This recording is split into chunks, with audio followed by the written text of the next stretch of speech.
రఘురామకృష్ణ గారు ఉండి నుంచి తెలుగుదేశం పార్టీలో ఎమ్మెల్యేగా శుక్రవారం జాయిన్ అవుతున్నారు. దాని గురించి మీరేమంటారు?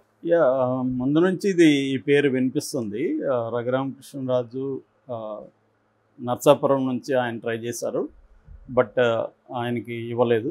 దాని పట్ల ఆయన తీవ్ర అసంతృప్తిగా ఉన్నారు. కూటమి నుంచి నేను పోటీ చేస్తాను, నర్సాపురం నుంచే పోటీ చేస్తానని కూడా ఆయన అన్నారు. యాక్చువల్ గతంలో కూడా ఆయనకు ఫస్ట్లో విజయనగరం నుంచి ఎంపీగా కానీ లేకపోతే ఉండి నుంచి ఎమ్మెల్యే కానీ అని వచ్చినప్పుడు ఆయన ఏమన్నారంటే, లేదు నేను ఒంటికి వెళ్ళను, విజయనగరంకి వెళ్ళను, నేను నర్సాపురం నుంచి ఎంపీగా చేస్తాను, కూటమి నుంచే చేస్తానని గట్టిగా మాట్లాడాడు. తర్వాత ఒక దశలో ఫ్రస్ట్రేషన్కి గురయ్యి మహాన్యూస్ ఛానల్లో తెలుగుదేశం చంద్రబాబు మీద కూడా కొంత నెగిటివ్గా మాట్లాడాడు. నాకు నమ్ముకున్న నాకే టికెట్ ఇప్పించలేకపోతే ఆయన రేపు పోలవరాన్ని ఏం సాధిస్తాడు, లేకపోతే రాష్ట్రానికి కేంద్రం నుంచి ఏమన్నా ఏది సాధిస్తాడు అని అడిగారు. అందులో వాస్తవం కూడా ఉంది. ఎందుకంటే నిజంగా కూడా ఆయన ఉపయోగపడిందంతా కూడా ఈ 4 ఏళ్లుగా ప్రజలకు ఏం ఉపయోగపడ్డాడు అనేది పక్కన పెడితే తెలుగుదేశానికి ఉపయోగపడ్డాడు. ఆయన ఓవరాల్గా ఆయన కాంట్రిబ్యూషన్ ఏంటంటే తెలుగుదేశానికి చేశాడు కాంట్రిబ్యూషన్ అంతా. ఎందుకంటే జగన్ను పనిగట్టుకొని విమర్శించడం వల్ల ఎవరికి ఉపయోగం జరిగిందంటే తెలుగుదేశానికి జరిగింది. సో తెలుగుదేశం మీడియా లేకపోతే ఆయన అసలు ఎవరు పట్టించుకునేవాళ్ళు. తెలుగుదేశం మీడియానే ఆయన్ని హైలైట్ చేసింది. ఎందుకు చేసిందంటే జగన్కి డ్యామేజ్ జరుగుతుంది కాబట్టి ఈయన వల్ల తెలుగుదేశం మీడియా చేసింది. ఇది ఎవరికైనా చిన్నపిల్లలకైనా అర్థమయ్యే విషయం. సో అందువల్ల నైతిక బాధ్యత కూడా తెలుగుదేశంలోనే ఉంది. కాకపోతే వేరే వాళ్ళు చెప్తున్నది ఏంటంటే, ఈయన ముందే తెలుగుదేశంలో జాయిన్ అవ్వాలని అనుకున్నారని. అయితే చంద్రబాబే వద్దు, నువ్వు ఆ సీటు నర్సాపురం సీటు బీజేపీ అడుగుతుంది కాబట్టి నువ్వు వెయిట్ చెయ్యి, బీజేపీ వాళ్ళే నీకు ఇస్తారని చెప్పారని. కానీ బీజేపీ వాళ్ళు అనూహ్యంగా అక్కడ ఎప్పటి నుంచో పనిచేస్తున్న భూపతిరాజు శ్రీనివాస్ వర్మకి ఇచ్చేశారు. నిజానికి వాళ్ళు ఇచ్చిన 6 నియోజకవర్గాల్లో ఇక్కడ మాత్రమే ఆర్గానిక్గా బీజేపీలో ఉన్న క్యాండిడేట్కి ఇచ్చారు. మిగతా చోట్లంతా వైసీపీ నుంచి వచ్చిన వాళ్ళు లేకపోతే తెలుగుదేశం నుంచి జాయిన్ అయిన వాళ్ళకే ఇచ్చారు తప్ప, లేదా కాంగ్రెస్ నుంచి వచ్చిన కిరణ్ కుమార్ రెడ్డి లాంటి వాళ్ళకి ఇన్హెరెంట్గా అక్కడే ఉండి బీజేపీలోనే సుదీర్ఘకాలం ఉన్న పక్తు బీజేపీ వాళ్ళకి ఇవ్వలేదు. సో ఇప్పుడు చంద్రబాబు మళ్ళీ ట్రై చేస్తాడని చెప్తున్నారు.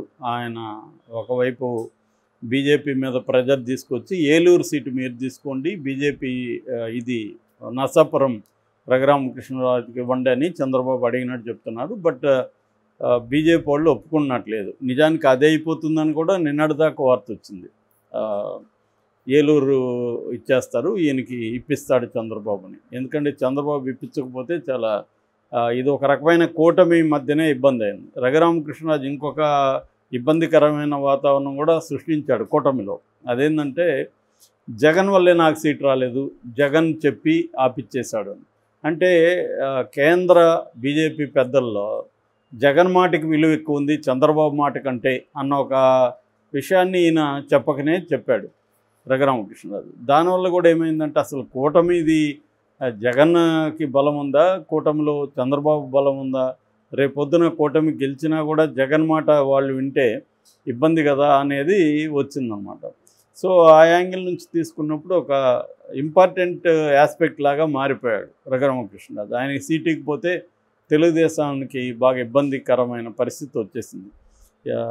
సో ఆల్రెడీ చంద్రబాబు మీద ఎలాంటి విమర్శలు ఉన్నాయంటే, ఈయన యూజ్ అండ్ త్రో గై, ఎవరినైనా వాడుకొని వదిలేస్తాడు అన్న విమర్శలు ప్రత్యర్థులు చేస్తుంటారు. ఇది కూడా అలాగే అనేది అనేక కామెంట్లు అనేక వీడియోలు పెట్టారు. సో చంద్రబాబును నమ్ముకున్నాడు ఎవడు బాగుపడ్డాడు, నువ్వెందుకు చంద్రబాబు నమ్ముకున్నావు అని కూడా ఈయన మీద ఇదయ్యారు. మరోవైపు ఈయనకి నోటిదోలు ఎక్కువ. చంద్రబాబుని ఇప్పుడు ఇలాగ మాట్లాడితే రేపు టికెట్ ఇచ్చినాక ఎలా మాట్లాడతాడు అన్న వాళ్ళు కూడా ఉన్నారు. సో ఇలాగా రకరకాల ఊహాగానాల మధ్య ఈరోజు ఒక కొత్త ఊహాగానం వచ్చింది. అది కూడా మనకి ఊహాగానం ఎందుకు అంటున్నానంటే, ఇంతవరకు అఫీషియల్గా కన్ఫర్మ్ చేయలేదు.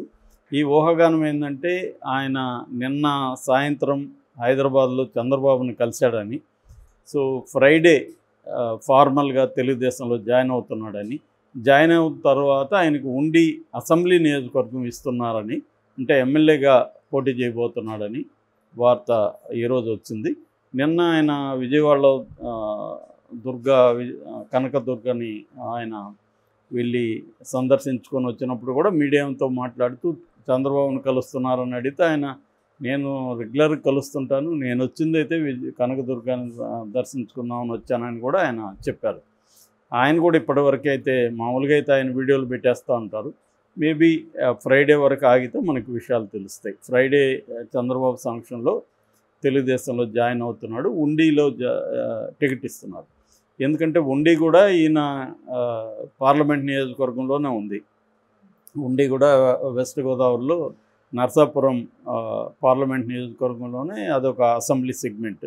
అయితే ఆల్రెడీ ఉండిలో తెలుగుదేశంలోనే ఇబ్బందులు ఉన్నాయి. ఎందుకంటే మంతెన రామరాజు సిట్టింగ్ ఎమ్మెల్యే తెలుగుదేశం నుంచి లాస్ట్ టైం గెలిచాడు, ఆయనకే ఈసారి కూడా ఇచ్చారు. బట్ అక్కడ శివరామరాజు అని ఆయన మాజీ ఎమ్మెల్యే గత కొంతకాలంగా ఇన్యాక్టివ్గా ఉండి ఈ మధ్య యాక్టివ్ అయ్యాడు. ఆయన కూడా టికెట్ ఆశించాడు, ఆయనకి ఇవ్వలేదు. దాంతో వాళ్ళిద్దరి మధ్య రాజు వర్సెస్ రాజు అని ఆల్రెడీ టైటిల్స్ పెట్టి వాళ్ళిద్దరు గొడవలు చెప్తున్నారు. So Sivaramaraju, Ramaraju. So already Sivaramaraju, Ramaraju, ఇప్పుడు రఘురామరాజు వెళ్ళాడు. సో ఇప్పుడు వెళ్తున్నాడు కదా. సో ముగ్గురు రామరాజులు అవుతారు. అసలే వాళ్ళిద్దరి మధ్య కన్ఫ్యూజన్ ఉంది, ఎవరు రామరాజు ఎవరు ఇంకొక రామరాజు అని. ఇప్పుడు ఇంకొక రామరాజు వెళ్తున్నాడు అక్కడికి. సో ముగ్గురు రామరాజులు మరి సయోధ్య కుదురుతుందా? ఆ ఇద్దరు రామరాజులు ఈ రామరాజుకి రఘురామరాజుకి సపోర్ట్ చేస్తారా అనేది కూడా చూడాలి. ఎందుకంటే మంతెన రామరాజు ఏమో ఆల్రెడీ సిట్టింగ్లో ఉన్నాడు, ఆయనకే ఇచ్చాడు. ఇప్పుడు శివరామరాజుకు కూడా బలమైన వర్గమే ఉందని చెప్తున్నారు. వాళ్ళిద్దరి మధ్య గొడవలు ఉన్నాయి. ఇప్పుడు ఈయనే వెళ్ళారు. ఈయన వెళ్ళినప్పుడు మరి మంతెన రామరాజుకి ఏమి హామీ ఇస్తారో తెలియదు. సో ఇచ్చినా కూడా వాళ్ళ అభిమానులు ఆల్రెడీ ఆయన ఫిక్స్ అయి ఉంటారు కదా ఎమ్మెల్యేగా ఇచ్చారని. ఆల్రెడీ పెట్టిన వాడిని అదేదంటారు, ప్లేట్లో ఫుడ్ పెట్టి తినేటప్పుడు లాగేసినట్టుగా వాళ్ళు ఫీల్ అవుతారు. సో మరి వాళ్ళిద్దరు ఈయనకి హెల్ప్ చేస్తారా?